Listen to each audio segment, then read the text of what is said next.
भारतामध्ये बांधकाम कामगारांच्यासाठी स्वतंत्र कायदा झाला पाहिजे याची मागणी 1980 सालापासून भारतामध्ये सुरू झाली। या कायद्याच्या मसुद्याला कायदा निर्माण करण्यासाठी जे सर्वात मोठे योगदान केलेलं आहे ते सुप्रीम कोर्टाचे माजी न्यायमूर्ती कृष्णा अय्यर यांनी। त्यांच्या सहभागामुळे या देशातल्या कोणत्याही कामगार कायद्यापेक्षा बांधकाम कामगारांचा कायदा हा जास्त सदृढ, सर्वव्यापी आणि बांधकाम कामगारांना पूर्णपणे दिलासा देणारा अशा तरतुदी त्याच्यामध्ये करण्यात आलेल्या आहेत। हा कायदा पार्लमेंटमध्ये 1996 साली पास झाला। कायदा झाल्यानंतर त्याची अंमलबजावणी सगळ्या राज्यांनी करणं आवश्यक होतं स्वतः निर्णय करून, परंतु 1998 साली फक्त केरळ राज्याने त्याची अंमलबजावणी सुरू केली आणि इतर अंमलबजावणी होत नसल्यामुळे कृष्णा अय्यर यांची जी NCCL संघटना होती त्यांनी सुप्रीम कोर्टामध्ये केस दाखल केली की हे राज्य सरकार कुठेही बांधकाम कामगारांच्या कायद्याची अंमलबजावणी करायला तयार नाही। कायदा दोन पद्धतीचा आहे। एक कायदा आहे बांधकाम कामगारांसाठी उपकर गोळा करणे आणि दुसरा कायदा जो आहे तो कामगारांना सुविधा देणे। तर याची अंमलबजावणी अजिबात होत नव्हती, महाराष्ट्रामध्ये सुद्धा झाली नाही। शेवटी 2010 साली NCCL संघटनेने सुप्रीम कोर्टामध्ये कंटेम्प्ट ऑफ द कोर्ट दाखल केलं सर्वोच्च न्यायालयाच्या विरुद्ध, प्रत्येक राज्याच्या सचिवाच्या विरुद्ध। मग झक मारत महाराष्ट्र सरकारने 1 मे 2011 रोजी या कायद्याची अंमलबजावणी करतो असं सांगितलं। आता हे सगळं होत असताना 2011 ते 2014 पर्यंत त्यांनी कामगारांना अगदी 20 ते 25 कोटी रुपयेपर्यंत इतकीच रक्कम वाटली। प्रत्यक्षामध्ये 800 कोटीपर्यंत रक्कम जमलेली होती। काही आमदारांनी प्रश्न विचारले, तुमच्याकडे जमलं किती, खर्च केलं किती, काही तयारी नव्हती। 2011 साली या कायद्याची अंमलबजावणी व्हावी म्हणून आम्ही आंदोलनं केली, मोर्चे काढले महाराष्ट्रामध्ये आणि कार्ड द्यायला तयार नव्हते। आज सुद्धा अशी स्थिती आहे की या बांधकाम कामगार कायद्याची अंमलबजावणी करण्याऐवजी मुळासकट ह्या कायद्याच्या विरोधी सरकारचं वर्तन आहे। हे अत्यंत संताप आणणारी घटना आहे। आता उदाहरणार्थ पहा की या कायद्यामध्ये कलम 18 मध्ये नमूद आहे की 15 सदस्यांचं मंडळ असेल, त्याच्यामध्ये 5 प्रतिनिधी कामगार संघटनांचे, 5 प्रतिनिधी मालक संघटनांचे आणि 5 प्रतिनिधी हे सरकारचे। त्यामध्ये 1 प्रतिनिधी 15 पैकी महिला असावी। आता हे 11 साली यांनी नेमलं। हसन मुश्रीफ त्यावेळेस कामगार मंत्री होते। 14 साली मुदत संपल्यानंतर त्यांनी मंडळ नेमलं नाही म्हणून आम्ही हायकोर्टमध्ये पहिलं रिट पिटिशन दाखल केलं आणि रिट पिटिशन दाखल केल्यानंतर मग त्यावेळच्या BJP सरकारने ते मंडळ स्थापन केलं आणि सुरू झालं। आता काय अवस्था आहे पहा, एकच घटना अशी आहे, कलम 18 मध्ये हे नमूद आहे की तुम्हाला प्रत्येक सरकारला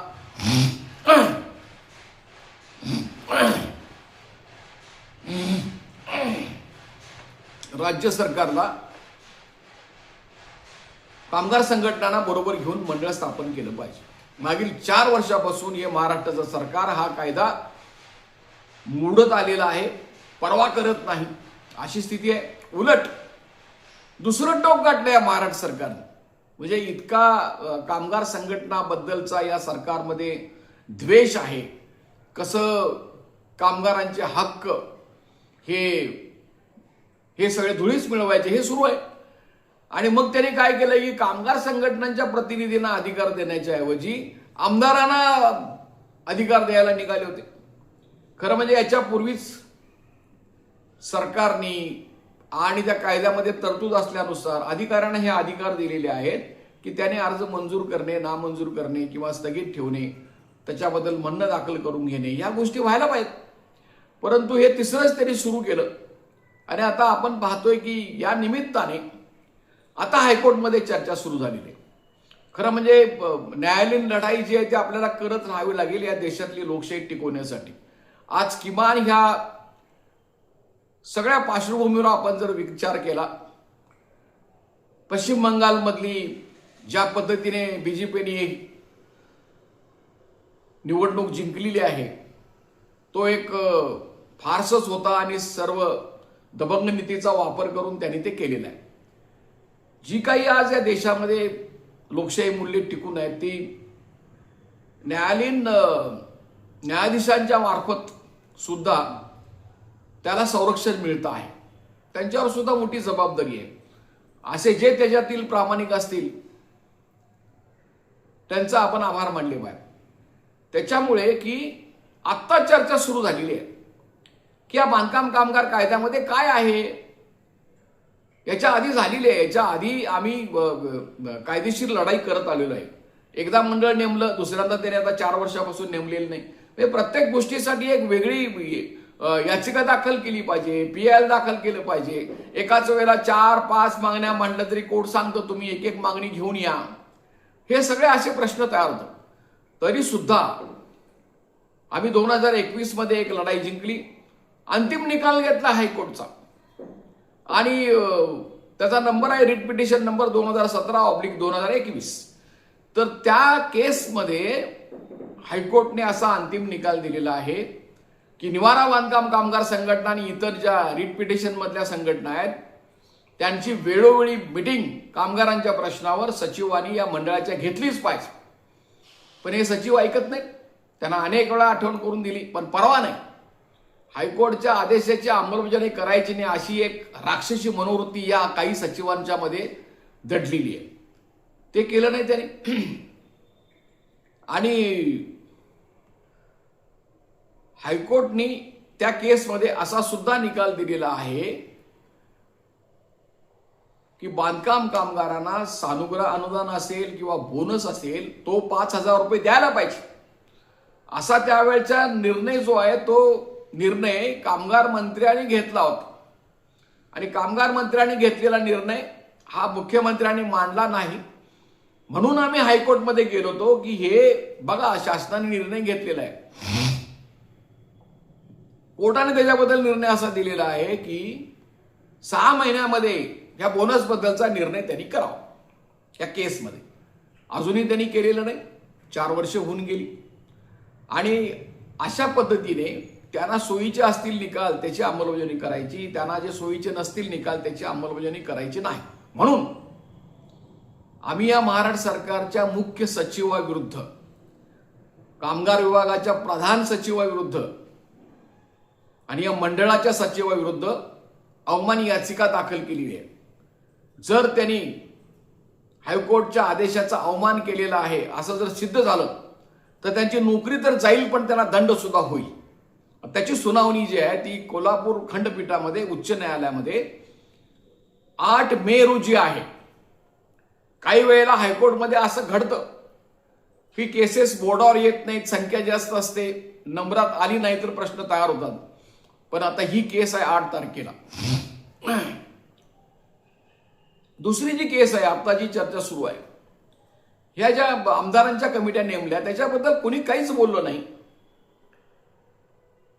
म्हणजे मुळातच जे अधिकार कायद्याने नेमून दिलेले आहेत, प्रशासकीय अधिकार जे दिलेले आहेत ते अधिकार लोकप्रतिनिधींना वापरता येणार नाहीत याबद्दल सुप्रीम कोर्टाचे अनेक निकाल आहेत. त्यामुळे हा प्रश्न आता उपस्थित झालेला आहे. मग ते औरंगाबाद खंडपीठ असो, अन्यथा कोल्हापूर खंडपीठ असो, महाराष्ट्रामध्ये आमदारांच्या कमिट्या रद्द करा म्हणून पहिली केस आम्ही कोल्हापूर खंडपीठामध्ये दाखल केलेली. त्याच्यामध्ये ऑर्डर झालेली आहे की सरकारने त्याच्याबद्दल म्हणणं दाखल करावं. सरकारी वकिलांनी त्याच्यामध्ये मुदत मागून घेतली तरी सुद्धा आता ती 7 मे रोजी त्याची सुनावणी होणार आहे. आणि मुद्दा हाच आहे की 18 कलमाखाली जर तुम्ही कामगार संघटना प्रतिनिधींना नेमण्याचे अधिकार दिलेले आहेत, तुम्ही अधिकारी नेमलेले आहेत, त्याची तुम्ही पर्वा करत नाही. कलम 12 मध्ये उपकलम 4 आहे, त्याच्यामध्ये कामगारांनी अर्ज केल्यानंतर अधिकाऱ्यांनी ते तपासायचे आहेत. जर कामगार संतुष्ट नसेल तर त्याला अपील करण्याची परवानगी दिली पाहिजे, त्याला हरकत मांडण्याची दिली पाहिजे मुदत. इतकंच नव्हे तर कलम 12(6) मध्ये असं आहे की या मंडळाच्या सचिवांनी महाराष्ट्रातल्या सर्व कामगारांची नोंदणी ठेवली पाहिजे, रजिस्टर ठेवलं पाहिजे. अनेक वर्षे हे रजिस्टर ठेवलं जात नाही. यांना शिक्षा झाली पाहिजे. त्यासाठी कायद्याचा भंग करणारे अधिकारी जर बसले असतील आणि सरकार जर नुसता गप्प बसत असेल तर आपण गप्प बसून चालणार नाही.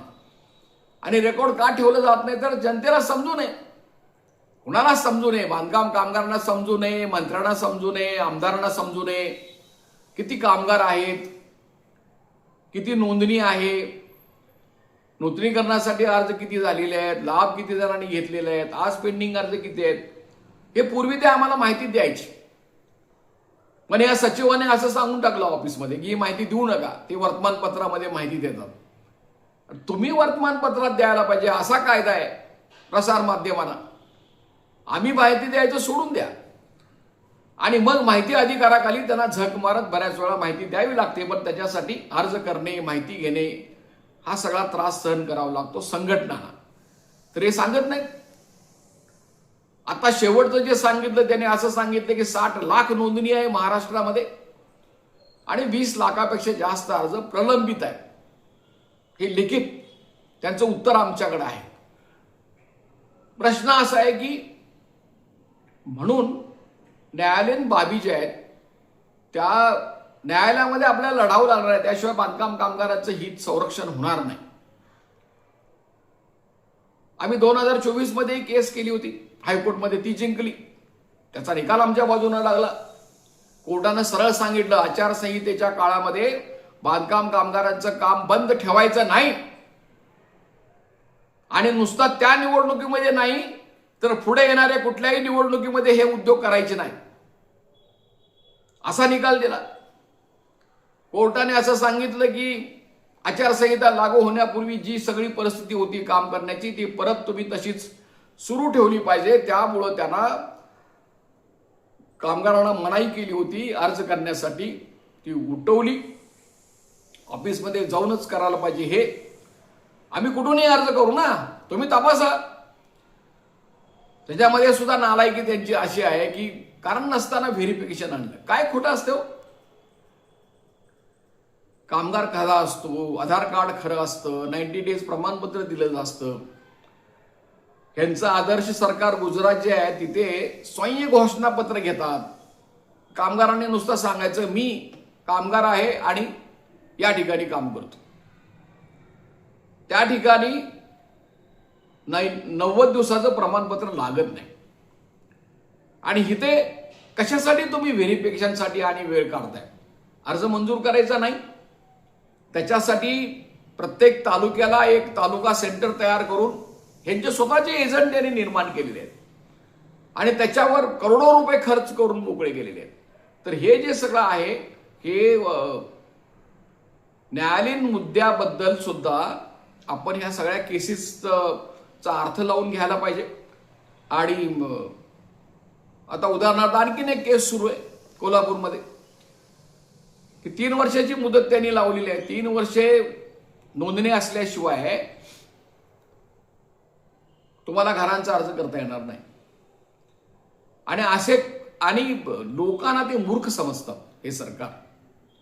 त्यांनी आता एक पेन्शन देण्याचा कायदा केलेला आहे. म्हणजे किती लोकांची चेष्टा करायची, लोकांना राग येत नाही. म्हणजे तुम्ही म्हणे 60 वर्ष होईपर्यंत जर तुमची 10 वर्षे जर असतील तर तुम्हाला आम्ही महिन्याला 500 रुपये देऊ. 15 वर्षे जर तुम्ही काम केलं असाल तर तुम्हाला आम्ही 750 रुपये देऊ. आणि 20 वर्षे जर काम केलं असाल तर तुम्हाला आम्ही 1000 रुपये महिन्याला देऊ. आता 20 वर्षापूर्वी यांचा कायदाच महाराष्ट्रामध्ये लागू झालेला नव्हता किंवा 6 वर्षापूर्वी या मंडळाकडे बांधकाम कामगारांचं कुठलंही रेकॉर्ड नाही. म्हणजे ते एकाही कामगाराला द्यायचं नाही असं ते स्वतःच पाठ थोपटून घेतात आणि बघा आम्ही पेन्शन कायदा लागू केला असं सांगतात. तर या प्रत्येक गोष्टीबद्दल असं घडतंय आणि त्याच्यासाठी ही न्यायालयीन लढाई चालू आहे. अजून शेकडो अर्ज PIL दाखल केले पाहिजेत अशी परिस्थिती आहे. आज जरी लोकांना भांडी घेताना मजा वाटत असेल, पेट्या घेताना गंमत वाटत असेल, पण हे भारत सरकारनं सांगितलं, ह्याच मोदी सरकारने आदेश केलेले आहेत की तुम्ही वस्तुरूपानं कामगारांना देऊ नका. त्याचं कारण त्यांनी दिलेलं आहे की त्याच्यात भ्रष्टाचार होतो, गैरव्यवहार होतो. पण हे फडणवीस सरकार, मोदी सरकारनं सुद्धा याबद्दल ऐकत नाही. तो नियम त्यांनी बाजूला केलेला आहे आणि सगळे पैसे याच्यात संपवण्याचा उद्योग केलेला आहे. आणि त्यांना भांड्यामध्ये कमिशन घेऊन, डब्यामध्ये कमिशन घेऊन, त्यांना मुलांना स्कॉलरशिप द्यायचं नाही, विधवा महिलांना काही आर्थिक आधार द्यायचं नाही, असं सगळं सुरू आहे. तर या विरोधी महाराष्ट्रातल्या बांधकाम कामगारांनी सर्व बाजूनी प्रयत्न केले पाहिजेत. एका बाजूने न्यायालयातील लढील सुद्धा लढवले पाहिजे, दुसऱ्या बाजूने रस्त्यावरची लढाई सुद्धा करण्याची तयारी केली पाहिजे. आणि एकूणच समाजासमोर हे सर्व चित्र आल्याशिवाय आपले प्रश्न सुटणार नाहीत, अशी स्थिती आहे. म्हणून आपण जास्तीत जास्त तयारी करा, प्रत्येक ठिकाणी संघटित व्हा. कोण कुठल्या पक्षाचा आहे असं बांधकाम कामगाराबद्दल आम्ही विचार करायला तयार नाही. ज्या संघटना असतील, प्रतिनिधी असतील, त्या सर्वांनी एकत्र येणं गरजेचं आहे. कोल्हापूर खंडपीठ उच्च न्यायालयामध्ये आमच्या संघटनांच्या वतीने ॲडव्होकेट सायगावे हे काम पाहत आहेत आणि त्या 3 केसेस चालू आहेत. मी शंकर पुजारी, माझा मोबाईल क्रमांक आहे 9960499366. आपल्याला शक्य असेल तेवढी आर्थिक मदत न्यायालयीन लढ्यासाठी, आंदोलनासाठी आपण करावी अशी विनंती करून हे जे काही यूट्यूब चॅनल आहे ते तुम्ही सबस्क्राईब करा, लाईक करा, फॉरवर्ड करा, एवढी विनंती करून मी आजचं विवेचन पूर्ण करतोय. धन्यवाद.